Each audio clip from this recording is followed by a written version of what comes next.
Okay, good afternoon. So welcome to our first plenary speaker, Professor Matthew Kahle. Professor Matthew Kahle earned his PhD in mathematics from the University of Washington and did postdoctoral work at Stanford University and the Institute for Advanced Study. He's currently a professor at Ohio State and has won many awards for his work. For example, he's won an NSF Career Award, a Sloan Research Fellowship, and a Simmons Fellowship. His research is broad, touching on topological and geometric combinatorics, stochastic topology, topological statistical mechanics, geometric group theory, and applications of algebraic topology. Please join me in welcoming Professor Kahle to talk about extremal geometric and topological combinatorics. Welcome, Matt. I'm going to stop sharing so you can go ahead and share your slides. Okay, thank you.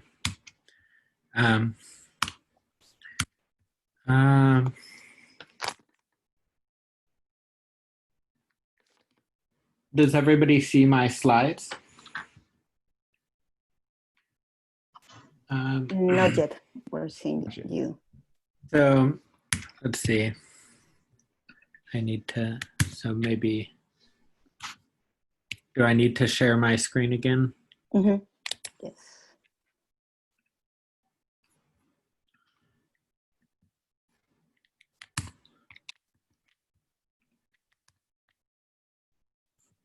Okay. First of all, thanks to the organizers of the YMC for the kind invitation to give a talk today. I've been a fan of this conference for many years, and it feels like a privilege to get to give a talk right now.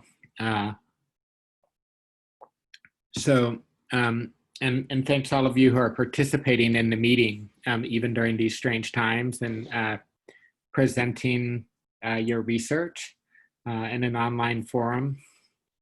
And, we're sort of coming together as a community today is how I feel about it at a time when gathering in any way is a little bit challenging. So let me just say one thing before I start talking. Please feel free to ask questions during the talk. Now, I think everybody may be muted sort of by default, and that's probably for the best. So feel free to type a question into the chat window, and I'll try to keep an eye on it out of the corner of my eye. But we also have some moderators, so somebody could interrupt me with a question if you type it in the chat window. And then we'll also have hopefully a few minutes for questions at the end, and then we'll post these slides online after the talk.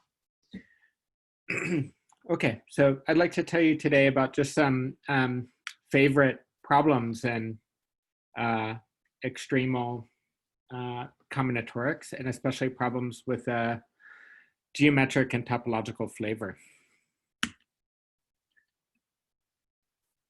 So let's start first with a little extremal graph theory.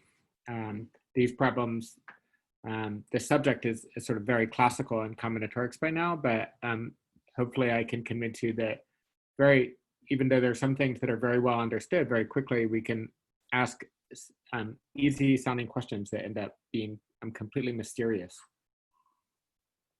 So a graph is just a collection of vertices and edges, and every edge is a pair of vertices.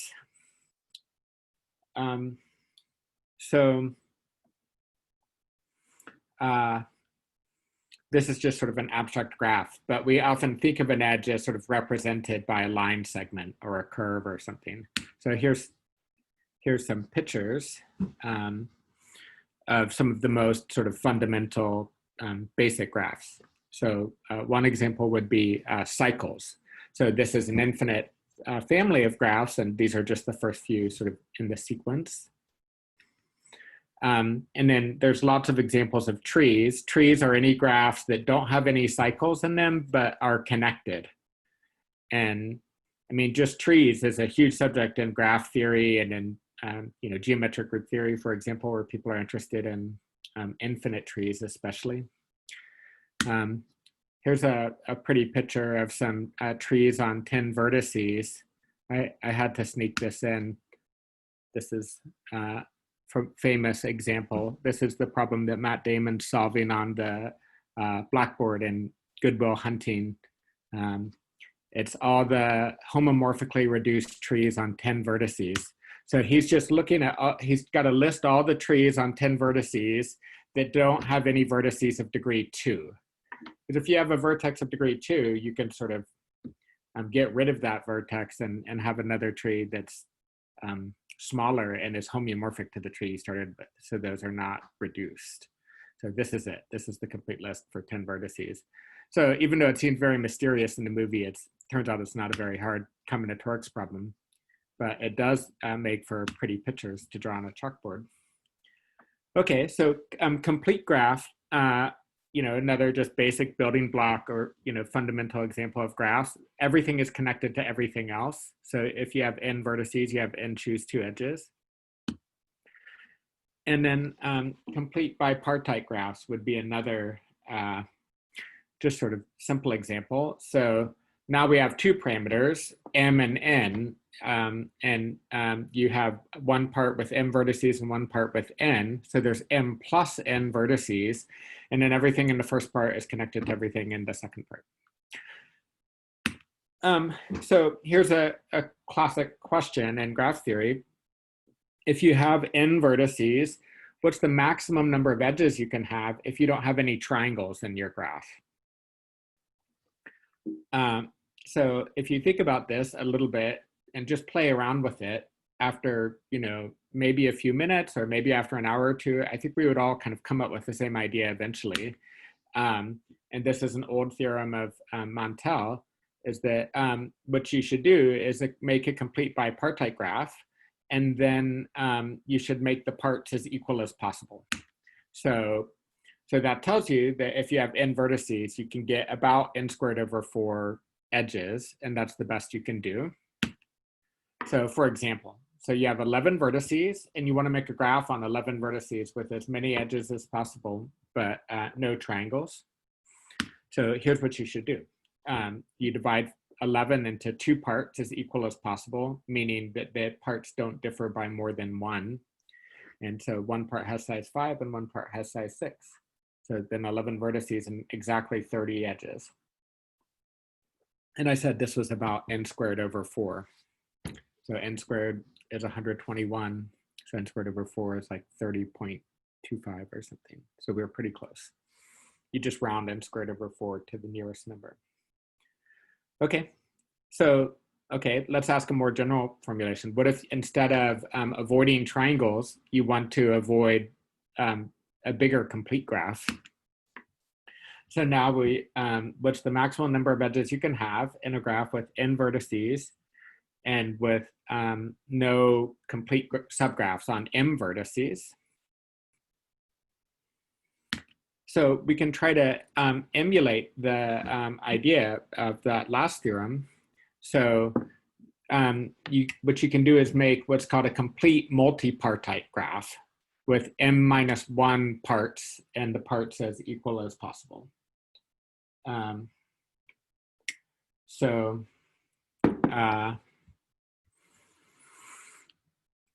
let me give you an example.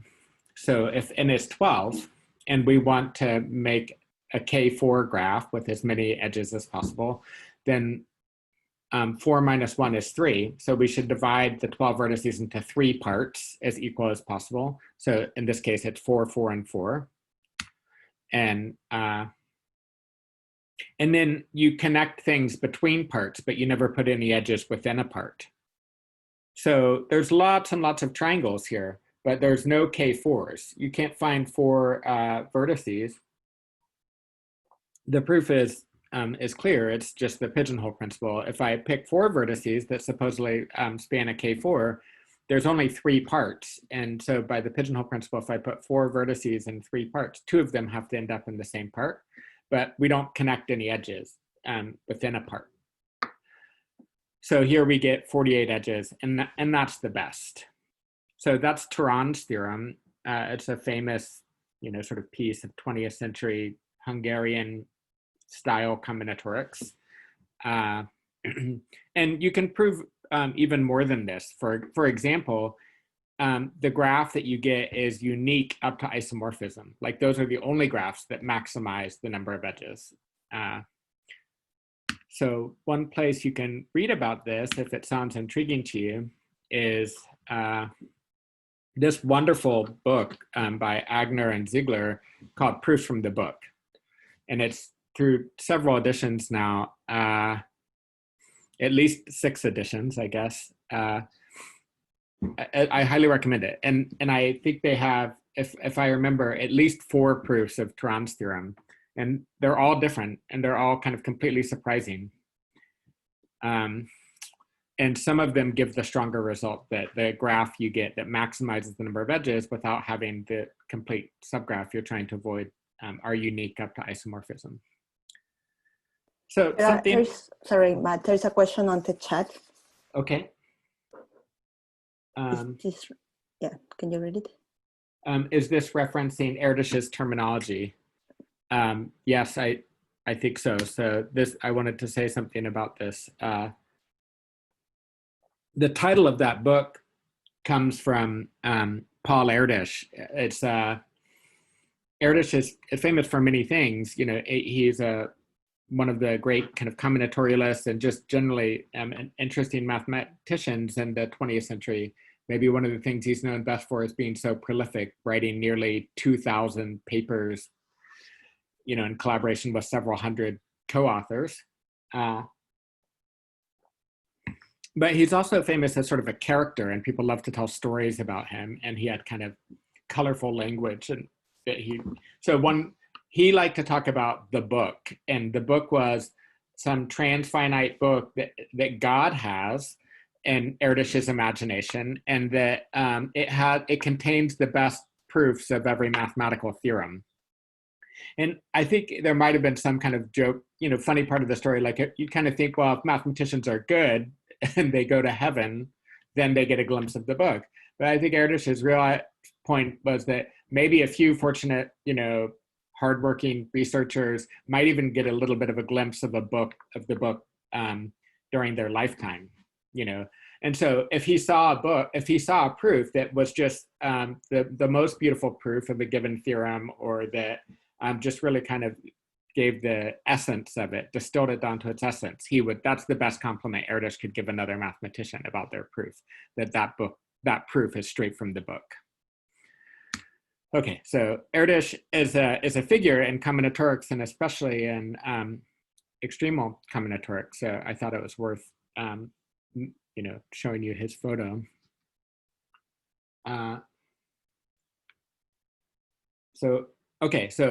So we know that this is classical and this is completely understood. What's the maximum number of edges you can have avoiding a given complete graph? But all you have to do to make it an unsolved problem is replace complete graph with complete bipartite graph. And for small examples, it's known. Like if you want to avoid K22 or K33, then it's more or less known how many edges you can get avoiding those graphs. But K44, it's open problem, and this is a problem that's been around for decades. So if you could make some headway on it, people would be interested to hear about it.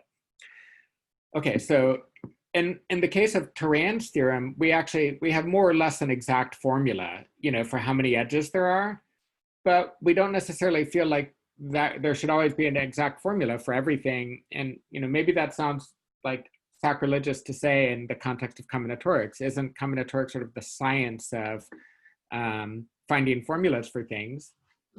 There's something to be said for that, especially in, for example, algebraic combinatorics. People find remarkable identities and using algebraic methods, generating functions and so on. But there's also a lot of things that we can't, you know, count or enumerate or compute exactly. And so then in that case, we'd just be happy to have it approximately, asymptotically. So roughly, just roughly, how many edges can you have in a graph on n vertices if no subgraphs are isomorphic to K44? Well, all we have is bounds. And the bounds are, you know, n to the 5/3 lower bound and n to the 7/4 upper bounds. So if you could improve n to the 5/3 to like you know, n to the 1.67, just a little bit, just improve that exponent a little bit, or if you could improve that upper bound from n to the 1.75 to like n to the 1.74, people would be really interested. I mean, that would be considered a breakthrough paper because these exponents have not budged for quite some time. So Erdős conjectures that the upper bound is the right answer.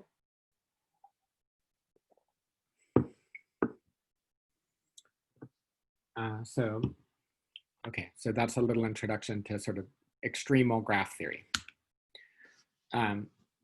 which is sort of one kind of extremal combinatorics and maybe one of the most studied.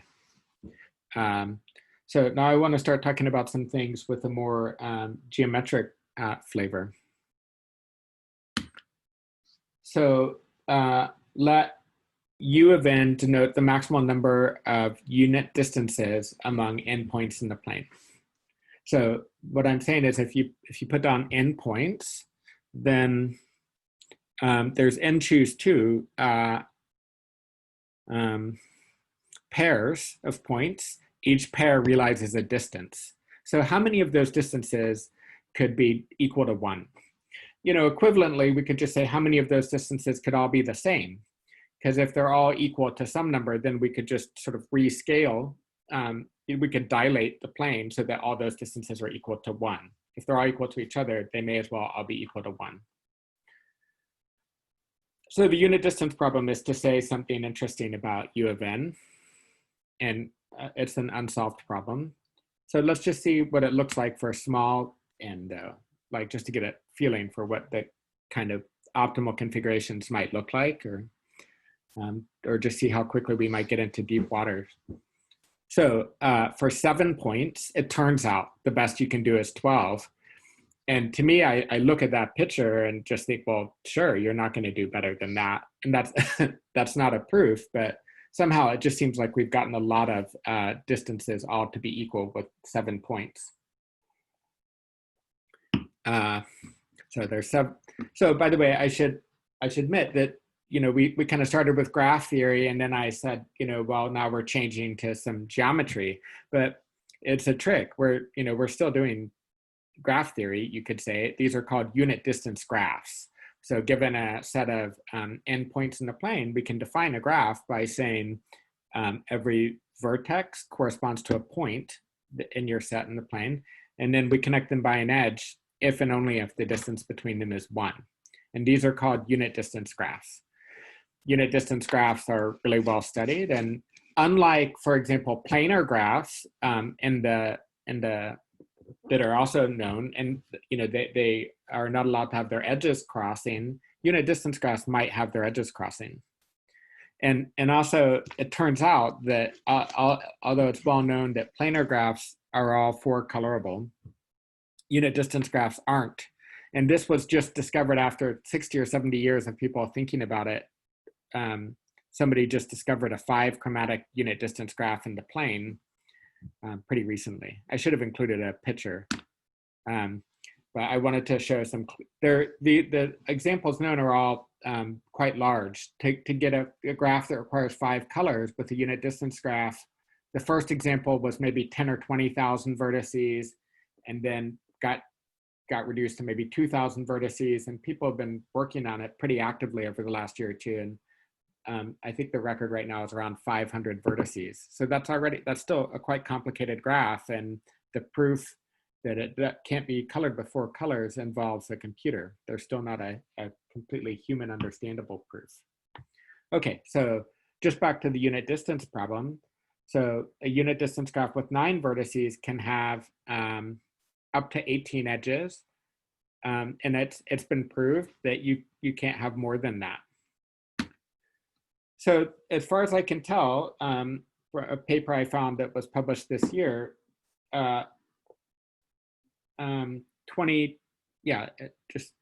this year in 2020, somebody wrote a paper, and this seems to be the largest number of vertices that we know for sure for the unit distance problem. For 14 vertices, you can get 33 edges, and it's known you can't get any more than that. And then, for 16 vertices, it's known that you can get 41, and here's how you get 41, is this picture. I like this picture quite a lot. It's a projection of the four-dimensional cube. So the d-dimensional cube, it turns out, for every d, gives you a unit distance graph in the plane. But if you choose, you can sort of project it down. But it turns out you have some freedom in your projection, and more or less, when you have a d-dimensional cube, you have d-1 degrees of freedom. So here, for a four-dimensional cube, there's 3 angles that you can pick. And by choosing, so the four-dimensional cube only has 32 edges by itself. But if you choose the angles of this projection cleverly, then you get 9 more edges. And so that's how you can get 41 edges. And you know, I look at that picture and it's so beautiful and symmetric, and it's pretty believable to me that 41 edges is the most you can get on 16 vertices. But I guess it's not quite proved. It would be neat if somebody could figure out how to get 42, or it'd also be neat if you could prove that 41 is the most. So just as things get bigger, this is another just very pretty symmetric example. By the way, one thing that's nice in graph theory, and maybe in every area of mathematics, is like the idea of combining smaller objects to make a bigger object. So, you know, for example, you can sometimes take products in various categories. And so in graph theory, it turns out there's lots of different ways people have considered to take the product of 2 graphs and get another graph. And one that's particularly nice from the point of view of unit distance graphs is what's called the Cartesian product of 2 graphs. And so the d-dimensional cube that I was talking about is just the Cartesian product of the edge with itself, d times. And but in general, the Cartesian product of 2 unit distance graphs is another unit distance graph. And so here, the triangle K3 is certainly a unit distance graph. This is just K3 times K3 times K3. Has 27 vertices, and it turns out it has 81 edges. And there's actually some freedom. You know, you can change the angles here. I played around with it recently, but even though there's some freedom playing around with the angles, I don't think you can make more than 81 edges with that particular construction. So 81 might actually be the best. So, but you can see there's, you know, the gap is just getting bigger as n gets larger. Okay, so this is, so, you know, we don't really expect there to be an exact formula for large n. And this is just sort of the nature of this subject. We would just like to know approximately, if you have n vertices and the, you know, n points in the plane, how many unit distances can you get for large n? So, you know, a trivial upper bound is like n squared, because there's only n choose 2 distances, and that's less than n squared. So, and, you know, a trivial lower bound would be something like n-1. If you just evenly space them along the line, you're not even using the fact that you're in the plane, then, you know, there's n-1 unit distances. So the answer must be between like n to the 1 and n to the 2. So, so this is the best known upper and lower bounds. The lower bound is a little bit bigger than n to the 1. There's, you know, something in the exponent. It's like, you know, that, sorry, there's supposed to be a c, it's c over log n. So it's n to the 1 plus c over log n. So that c over log n is going to 0 very slowly. So an easier lower bound is just the d-dimensional cube that I was talking about. That already gives you a lower bound of something like n log n. So it's definitely super linear. You know, it's bigger than n, but it's smaller than, you know, n to the 1 plus epsilon for any fixed epsilon and large enough n. So this is actually doing a little bit better than that n log n. And but the upper bound is kind of far away. It's not, you know, like close to n to the 1. It's n to the 4/3. And these bounds have stood for quite some time. I think maybe 1960s or so. Paul Erdős pointed out the lower bound, that's still the same lower bound after all these years, n to the 1 plus c over log n. And then he gave an upper bound of n to the 3/2 roughly. And then somebody, Kahle, I think, improved the upper bound from n to the 3/2 to n to the 4/3 in the 1980s. And that's it. Like, so I just found the paper, this paper I was talking about earlier from just this year. They have, they improved the constant in front of the n to the 4/3 from like 8 to like 2 point something. But so that's, it's an improvement, and that's great, and it's worth writing it down. But what would get people really excited, if you could improve 4/3 to just 1.333, you know, full stop, just a little increment. And it's expected that that's true, that for large enough n, it should be a lot closer to n to the 1. So I'm kind of emphasizing this because I think it takes, these asymptotics are sort of the very nature of the subject. And once you give up on finding exact formulas for things and you're happy with approximations, then you have to get comfortable with big O and little o notation and so on. And even if you've been using it in a calculus class before, I feel like it takes a different way of thinking to think about it in terms of combinatorics or something. So, you know, so for example, a Taylor series, often we're thinking about things going to 0, and here n is going to infinity. So you have a question in the chat about do the constants depend on n? Right. So these are absolute constants. Thank you for the question. So the point is that little c and big C don't depend on n. So the big, like something that works for big C is 8. And I think at least for like all large enough n, C equals 8 definitely works. And then that recently got improved to like 2.9 or something for all large enough n. So this is a very famous open problem, and I think any headway on it would be quite nice. I'll just mention in passing, I didn't make a slide for it, but there's a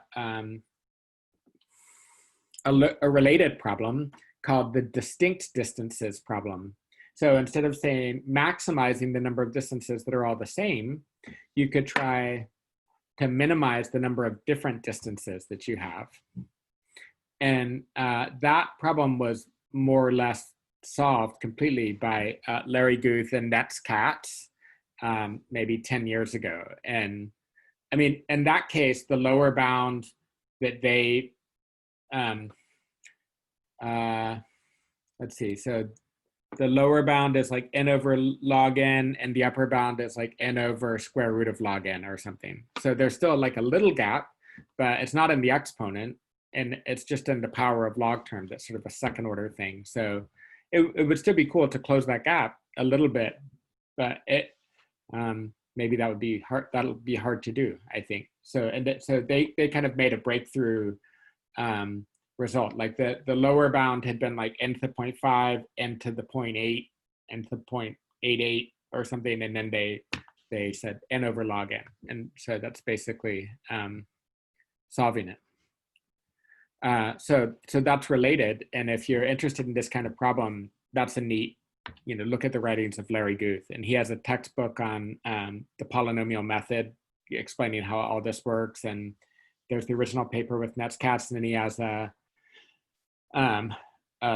another paper by himself that sort of explains all this. That does a simpler proof of a slightly weaker result. So that's sometimes nice to have. So let me just say one thing about where does the lower bound here come from. The best anybody knows how to do is you take a big grid, like you take a huge K by K grid, and now figure out what's the most popular distance in that grid. There's only so many distances realized, and some of them are realized more than others. So like one distance that seems like it's realized a lot is just the distance between two adjacent vertices. But there's some distances that are realized a lot more than that. And one can show, but it ends up being a little bit delicate. Like this ends up being a question about how many ways can you write a number as the sum of two squares? You want to write a number as the sum of two squares in lots of different ways.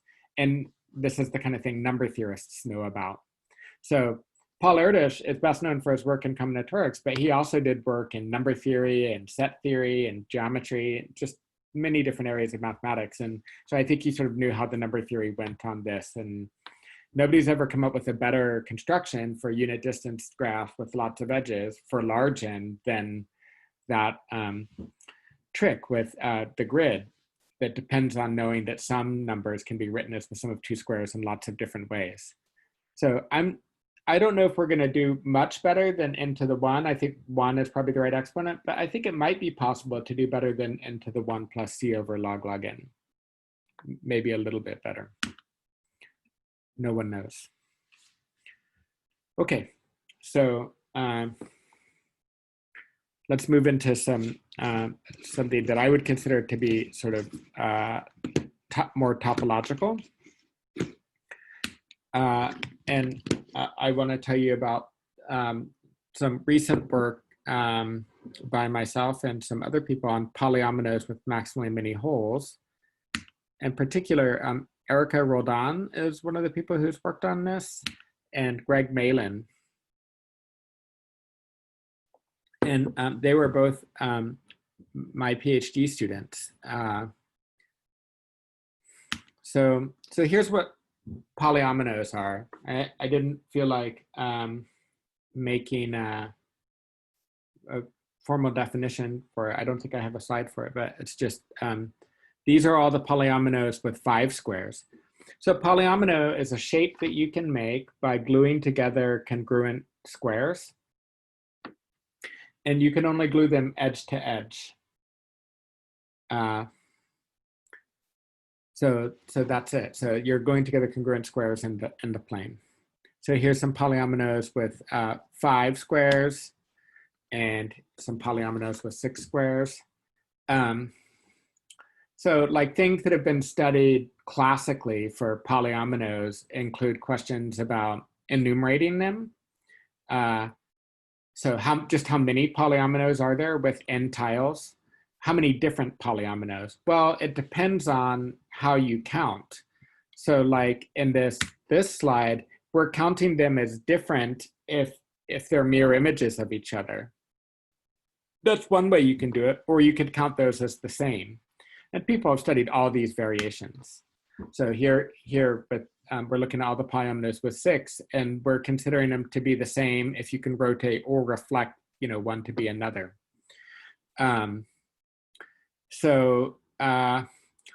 one of the other things that's been studied the most for polyominoes is like tiling kinds of questions, like which polyominoes tile the plane, or if you have a big rectangle, can you tile it by, this particular polyomino, or things like that. So these are very kind of well-studied problems over the last, let's say, 40 years or so. But polyominoes can have holes in them. And maybe this hasn't been studied as much. Like, for example, it's not really necessarily good to have holes in your tile if you're interested, holes in your polyomino if you're interested in tiling problems. But these come up in enumeration. Like, occasionally you'll see somebody like, well, what if we just want to enumerate the polyominoes that don't have holes, for example.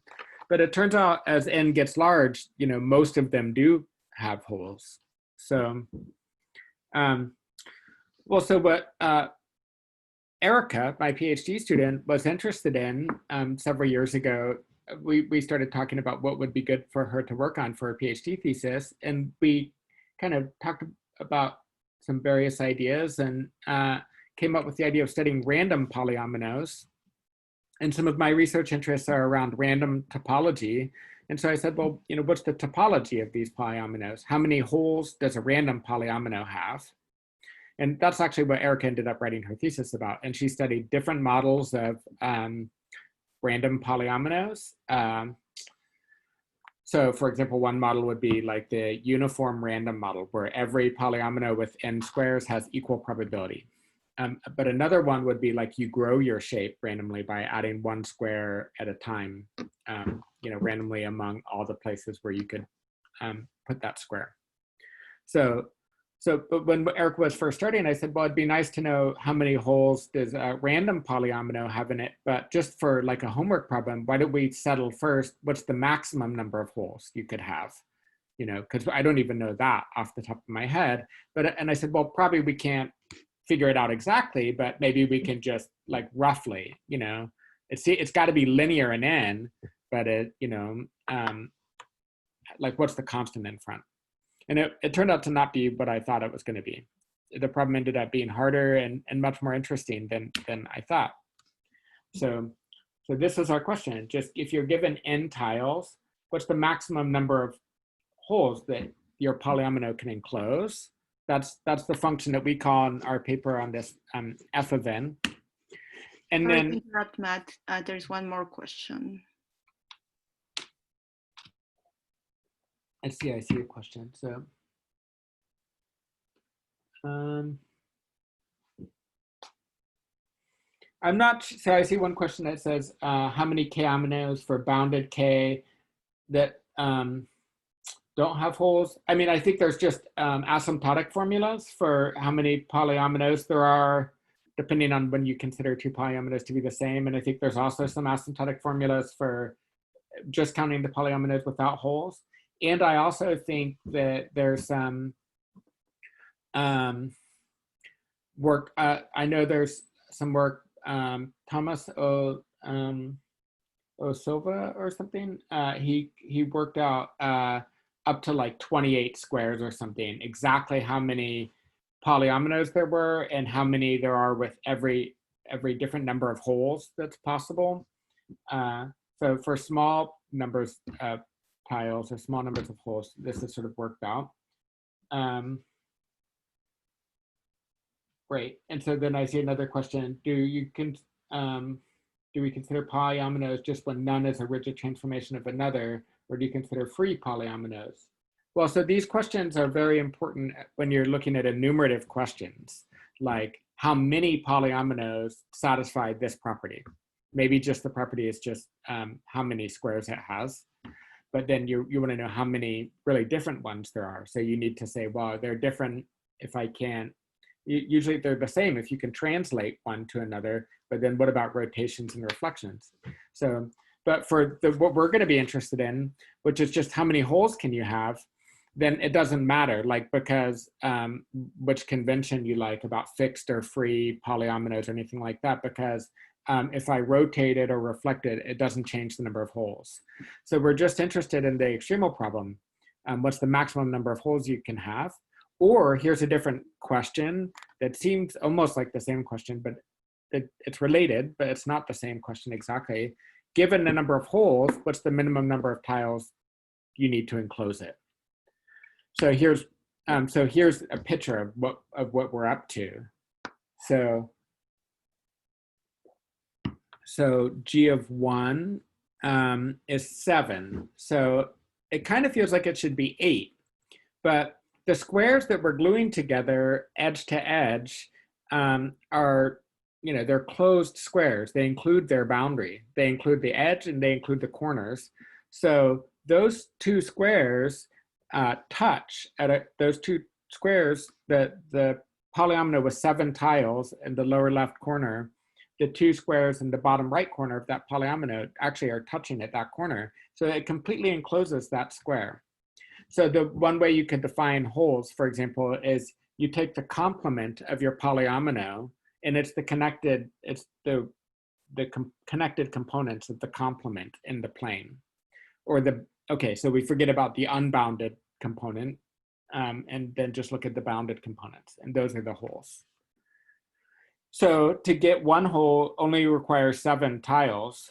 To get two holes requires 11. And to get 3 holes requires 14. But is there any rhyme or reason to it? So by the way, so F and G are related the following way. F is a left inverse for G. So for every M, F of G of M equals M. I mean, maybe there's some way to see that. Maybe I always, whenever I see this, I always want to think that it's obvious, but then I remember that we actually proved it, and there is something to prove here.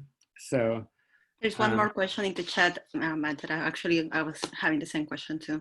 Right, so why not just 4 squares instead of 7? Because that's not a polyomino. We can only glue side to side. You have to glue squares edge to edge. So you can't glue 4 squares together corner to corner. The good news is, yes, that encloses a hole, but the bad news is it's not a polyomino. So these are our constraints. We're looking at shapes made by gluing together congruent squares, and then we want to know, how many holes we can have in that sense. I hope that answers that question. Thanks, Liz.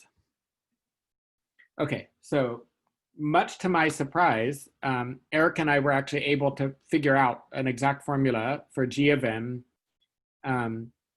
sometimes. So for infinitely many values of M, we were able to find an exact formula.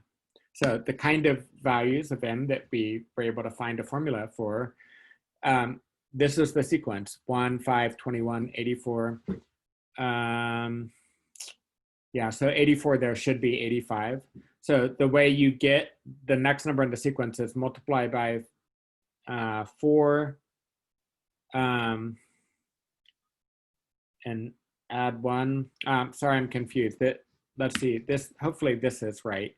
So mk 1/3 4 to the k minus 1. So that's what our sequence is. So I can show you a picture that makes sense. Hopefully makes this make sense. So so we also showed, by the way, so it's a little bit, well, on one hand, it was exciting that we actually found an exact formula that worked for infinitely many values of M, because I didn't expect that when we set out to think about this. But then there's sort of big gaps because the sequence is growing exponentially fast. The gaps are getting huge between them. So I said, well, what about just an arbitrary large number? So we showed basically that GM is roughly 2M, or f of n is roughly 1/2 n. So to get M holes, you only need something like 2 times M tiles, which is maybe a little bit surprising. I think we originally thought maybe 3 times M or something, but it's 2 times M, and then there's the square root of M term. Okay, so for lower bounds, we really just need to give constructions like,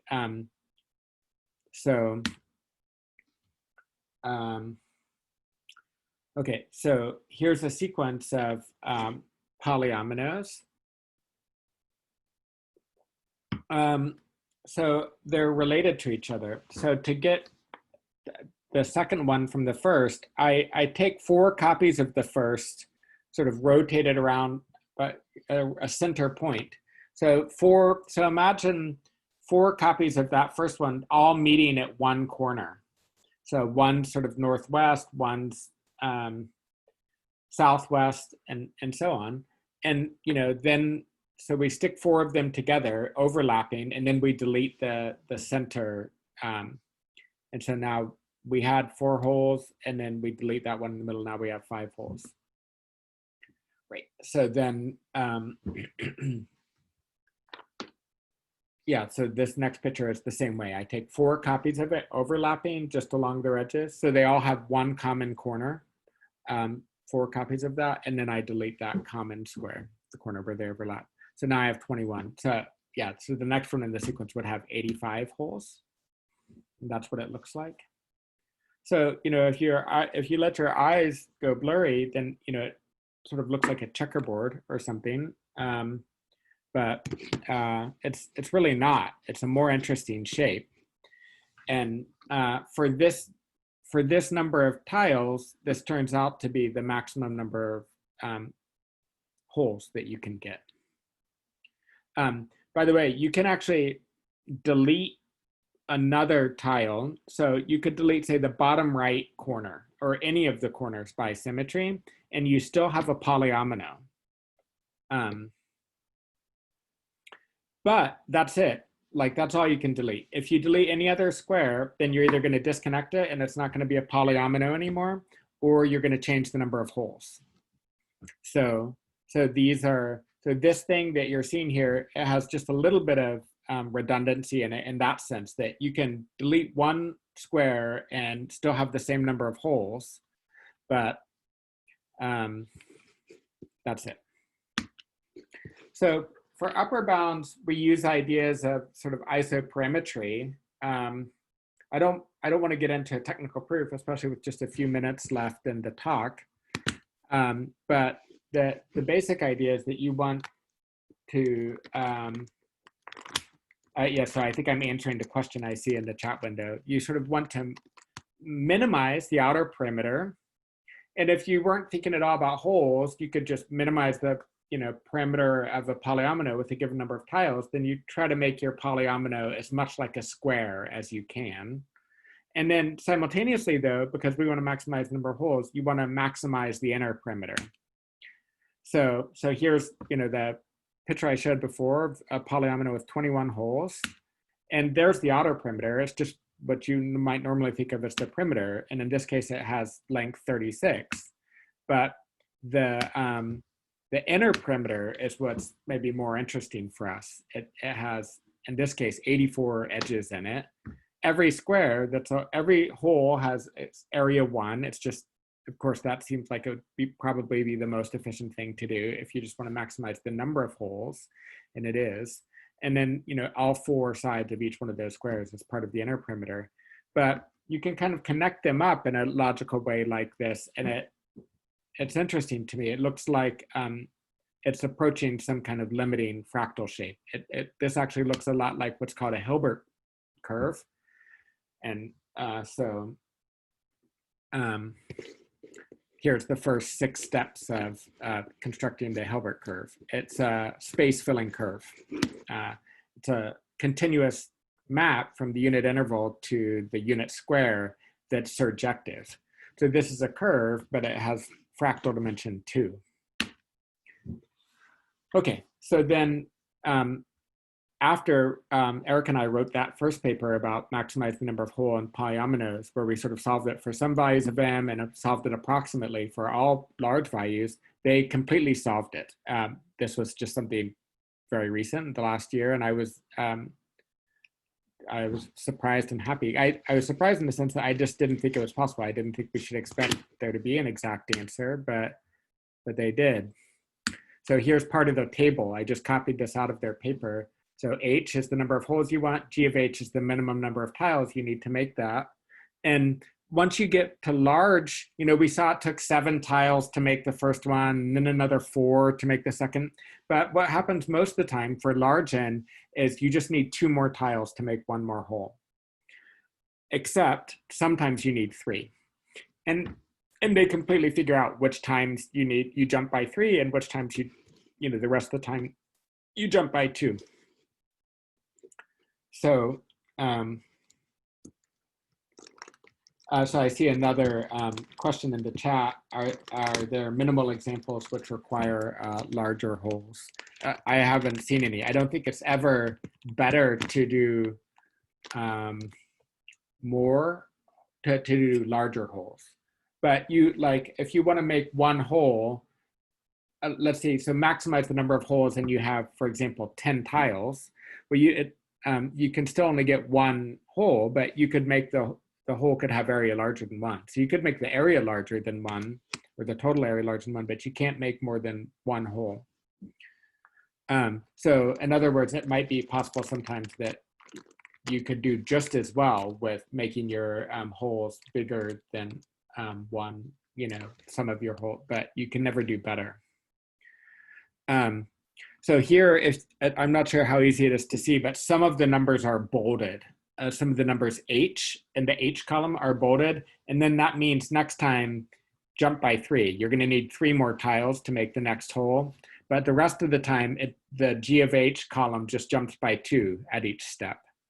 So I really encourage you, you can find Malin and Rodin's paper on the archive, and it's quite lovely to look at.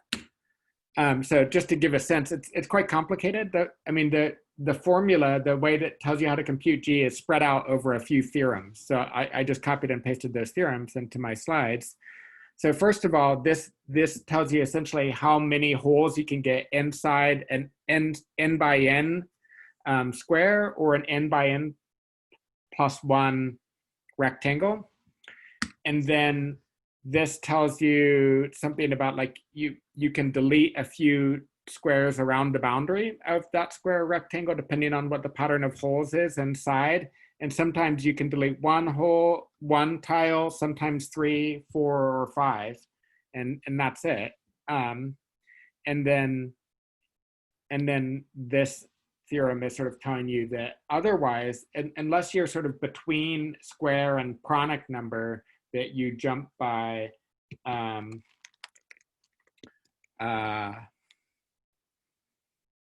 2 at each step. There are a lot of other questions on the chat. So I see there's, so let me say something about higher dimensions in a minute. And, you know, about the relationship between perimeter and areas of the holes. That definitely, if you're interested in that question, look at the papers. It's all about relating the perimeter to the holes. And it's isoperimetry is almost all we've got. Like that's our own sort of main geometric method. And then there's some sort of combinatorics. So, so let me come back to Hannah Johnson's question. I think, yeah. So, okay, so here's a couple examples from Malin and Rodin's paper. So here, you know, the minimum number of tiles you need for 43 holes is 110. And for 51 holes is 128.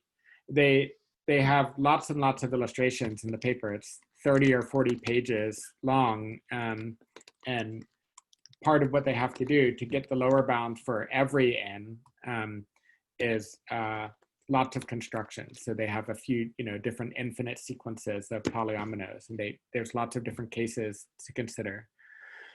Okay. So in another paper, they also did the same thing for polyimines. So polyimines are shapes that you can make by gluing together triangles edge to edge, and these have also been studied. And here's, you know, a couple examples from that paper. So here's a shape that has 30 holes and 117 tiles, 117 triangles to make 30, and that's optimal. And here's a very beautiful picture for 315 holes, 1,033 tiles is optimal. Okay, so, you know, one question would be about what about 3-dimensional polycubes? So now we're gluing together cubes in 3-dimensional space face to face. So as a topologist, to me, it would be quite natural to ask about maximizing either Betty 1, which is sort of the 1-dimensional holes, or Betty 2, the number of 2-dimensional holes. But there's a nice question in the chat.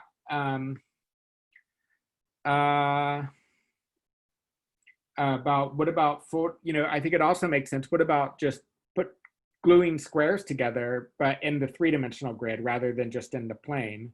That seems like a reasonable kind of shape to, you know, to study. And I just don't know if people have studied those or what the maximum number of holes is, anything.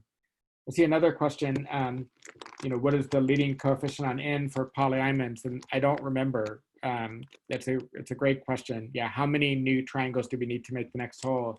If Erica is watching the talk and is in the chat window, maybe she can tell us. I know she was thinking about joining us, but she's, okay, there she is. Oh, great. She's joining us from Germany. So it's getting later in the day, in the evening there. Okay, so I think I'm just about out of time, and I'd like to have just a few minutes for questions. So let me just mention one more question that I think it fits in this context of topological combinatorics. It's something I'd be quite interested to hear an answer to, and I think a lot of other people in the let's say topological combinatorics community and also in the random topology community would like to know. So I apologize that I won't have time to give definitions here, but here's the question. So what's the maximal number of triangles you can have in a two-dimensional simplicial complex with n vertices, and if it doesn't contain any torus, like an embedded subcomplex that's homeomorphic to the torus? So again, we don't expect an exact answer, just like roughly, what's the right power of n?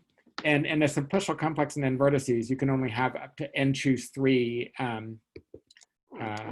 triangles. So this is like a two-dimensional version of a graph. Like the edges are pairs in a graph, the edges are pairs of vertices. So in a simplicial complex, we just have triples. But we think of it topologically, just like the same way we thought of an interval of an edge as having the topology of the unit intervals, say. Now we think of the triangle as having the topology of the disk. It's a closed two-dimensional ball. So, okay, so you just put a bunch of triangles on n vertices. How many do you need before you're forced to have a torus? So there's just a gap. There's at most n cubed triangles, period. So that's the trivial upper bound, but Nathi-Laniel improved that. And it's pretty easy. So I think he didn't even write it down. He improved 3 to 8/3. And then we know that you can get simplicial complexes with n to the 5/2 triangles that don't have any toruses. And one way to make them that's pretty neat is you just take a random simplicial complex on n vertices. And that almost does it. Like you actually, in this kind of random simplicial complex called the Lineal-Moshulin model, you'll get a few toruses, but it's a small enough number that you can delete one triangle from each torus and then not have any toruses, and you haven't changed the number of triangles too much. So it's called the probabilistic method with alterations. So the conjecture that Nathi-Laniel, I think, was the first one to write it down or to say anything about it in a talk, that Uli Wagner and I also have talked about similar things. We think n to the 5/2 is the right answer here. So the goal would be to show if you have much more than n to the 5/2 faces that you're forced to have a torus. So one thing that I know, the only thing I know like this that's been done is in the 1970s, Brown, Erdős again, and Schoch, Vera Schoch, they showed that n to the 5/2 triangles is enough to force there to be embedded spheres. In fact, the sphere you get is like a bipyramid. It's like the suspension of a cycle. Just add one vertex at the top and one vertex on the bottom, and that triangles everywhere. That's homeomorphic to a sphere, and they show that you get those once you have some constant times n to the 5/2 faces. So we think it's the same answer for the torus, but maybe just a bigger constant in front, but nobody can prove that. So again, any improvements on these bounds would be welcome. Improving n to the 8/3 to n to the 1.66 even, it seems like a small improvement, but it would be neat. You need a new idea to go from n 8/3 to something smaller. Okay, I think that's a good time to stop, and thanks for your time and attention. And so I think Erica's in the chat window, so maybe she can tell us what's the right leading coefficient for polyominoes in the chat window. But I'm happy to take any more questions. So let's thank Professor Kahle for a great talk. Thanks. And I'm going to stop recording, and we can continue the conversation and the questions that you have. Okay, great.